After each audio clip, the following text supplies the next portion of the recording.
So recently I had a really good friend of mine suggest this fantastic video idea to me. How can we socially interact with each other when we are practicing social distancing? So shout out to my friend Samai, this one's for you, and everyone else who can benefit from this faux show. So if you haven't heard of social distancing at this stage, please get on the news, Google it, watch some television, watch my other video on social distancing and why we need to take it seriously, and then come back and watch the rest of this video, please. Hopefully none of you actually needed to do that, but in case you did, thank you for doing the research and welcome back. How are we supposed to socialize with each other if we can't even speak to each other, see each other, touch each other? Well, let me reassure you, there are plenty of different ways to do that. Number 1, Netflix party. Now, I didn't even know this was a thing until this week when my good friend Tulls, shout out Tulls, she told us we can all watch the same movie from our own homes together. It's a Google extension. You go to this website here, download the extension, open up the application, create a code, send that to your friends, and they can all watch the same movie as you at the exact same time. And what's even better, you can actually message each other during the movie in that same application. You can play and pause and fast forward and rewind. It's totally interactive, and yet none of you are in the same house. Number 2, a virtual dinner party. Who says we can't have dinner together when we can set everything up just as normal, have a beautiful dinner organized, and chuck a webcam in the middle of the table? All you need to do is jump on Zoom, which is a conference call program. You just jump on that, open up a chat, and then everyone can get their own little camera or use their phones or their laptops, whatever they want, and we're all having dinner at the same time together. And just quietly, a dinner with no people in the house and no cleanup? Mwah! Count me in. Number 3, Psych. There is no suggestion number 3. Psych. Just kidding. Yes, there is. And it is called Psych.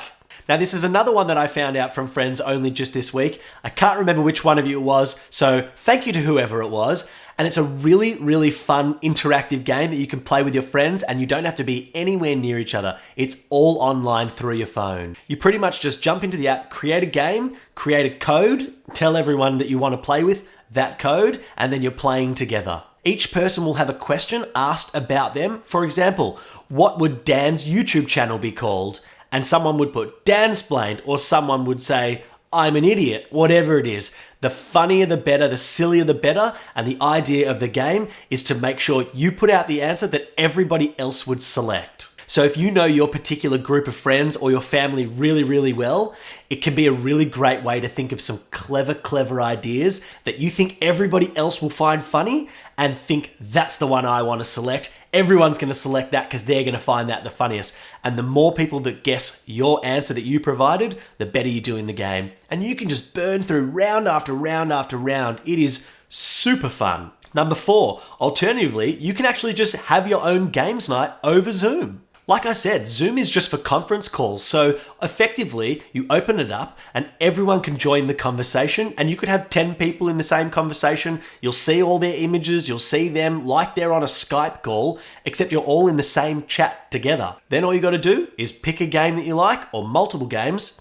Games night on. Bring some popcorn, bring some chocolate, bring some soft drinks, good to go. Number 5, phone games. There are so many online phone games. I don't even have to go into them. Just Google them and play them with as many people as you're allowed in the group. Number 6, everyone can take on the same challenge or learn a new skill or a new hobby starting together at the exact same time. That way you can follow each other's progress, see where you're all at along the journey. You can talk about it, communicate about where you're getting stuck, where you're excelling, where you're doing really poorly, all that sort of stuff. You can share that together and learn new skills at the same time. 2 birds, 1 stone. For example, the Rubik's Cube, which you'll see none over there, but over there, you'll see plenty of Rubik's Cubes, and that's a really great example of something that you could all pick up at the same time, have no idea how to solve it, and within a few days or a week, whatever it might be, you'll find that everyone starts to learn how to do it, and then you can start racing and seeing who's getting better, who's doing it faster, all sorts of different things. Number 7,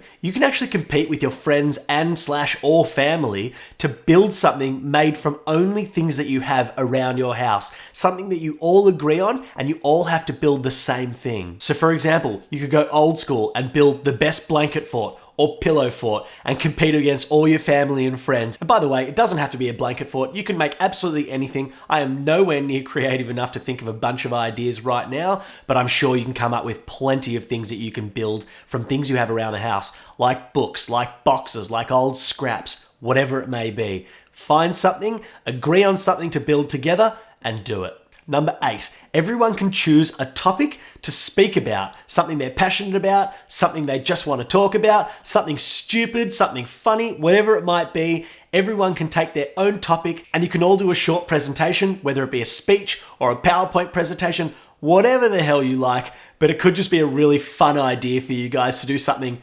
totally out of the box and something that's probably going to be really embarrassing and really entertaining for everyone who's not presenting. Number 9, this one's not very unique. PlayStation, Xbox, Nintendo Switch, whatever console you have, you can play online, you can play with your friends, you can play with many, many friends at the same time, if not all of them. And there are so many different games out there. And all you need to do is find a couple of them or even just one that a collective of you really, really enjoy, and you can just go to town, play that for as many hours as you've got. In my experience, the really, really classic games like Mario Kart, Mario Party, they're really, really fun. So if you can jump on the Switch and play games like that are really old school, but really, really simple to pick up, learn, play, all that sort of stuff, that's a really good option. 10. Any trivia related game is super easy, super fun, and requires next to nothing. At most, you need trivia questions, which you can find online if you don't have cards already, and maybe you want a piece of paper and a pen. That is it. And in fact, you could probably even just use your phone or your computer. Just the other day, out of the blue, my mum called me and started asking me a whole bunch of trivia questions, and we did that for about an hour. It was super fun. I had no idea that phone call was coming. I was actually in the middle of something at the time, but I thought, you know what? Why not? This is super fun. Breaks up the tension. Good to go. Number 11. Running out of fingers. I'm going to stop doing the fingers because it feels very stupid to do this. Categories, charades, Pictionary, murder mysteries. There are so many different types of games that you can play from a distance over a Zoom conversation, no worries at all. You'll be able to get just the same energy out of the game. It's a really, really great way to be together apart. Number 12, just the generic video call is a great way to communicate with our family and friends and add just another level, another layer to our communication rather than just a phone call. Really, really boring. We do that all the time. It gets old, it gets mundane. You're probably just sitting lazily on the couch. You can't even see each other. So step it up one level, video call each other, and you can see how each other are going. You can communicate with your faces, your expressions. You can see each other. You can do so much more over a video call, and it just brings you closer together. Number 13, sign up to a library. You don't actually have to walk into a library to sign up for one. You can do it online, over the phone. There are different ways around it, and you don't need to physically go in to retrieve books. You can actually just use their audiobook collection, their online book collection, their ebooks. There are quite a few options that you can do so that you can read as many books as you want without actually going into store. And if you actually already have a big collection of books, you might not even need to go get a library membership. You can just read the books you have at home. Me, for example, I got all these, and I got a bunch over there. I've probably got over a year's worth of reading if I wanted to. Now you might say, oh, reading, that's not really that social. How am I interacting with everyone else? You discuss every book you read with your friends. You talk about the book, you talk about what you're reading, what you think they'd enjoy. They can suggest what you might enjoy, or you can agree to read the same books at the same time and discuss them together. Which brings me to number 14, and that is book club. Now, if you are in my generation, you've probably never been in a book club, you've probably never considered a book club, and I personally haven't done it either. But in times like this where we can't really leave the house unless it's for really important matters, it's a great time to start reading and discussing every book with your friends. It's a really great way to be interactive when you can't be anywhere near each other. And don't forget, reading fills a lot of time. You don't pick up a book and finish in an hour. A big book can take days, weeks, months even for some people. So it's a really great way to stay entertained,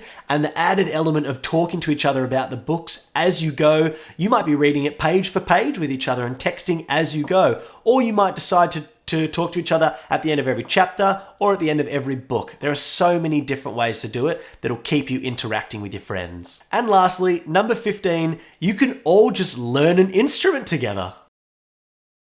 As long as you have one around the house, or you can get one sent to your house, or if your music store is still open, which I imagine it's not, but if you can get your hands on an instrument, then that could be a really fun way to interact with your friends. You can just have each person playing a different part, learning the same song, and you can get better and better and better together, and then play a song for each other at the end of a certain amount of time. And who knows, you might surprise yourself. You might find an instrument that you really, really enjoy playing that you never thought you would. Or you might find that an instrument that you have always had and never really put much time into, you might actually find a lot of time to play that instrument now and get really good at it in times where you've got nothing else to do, really.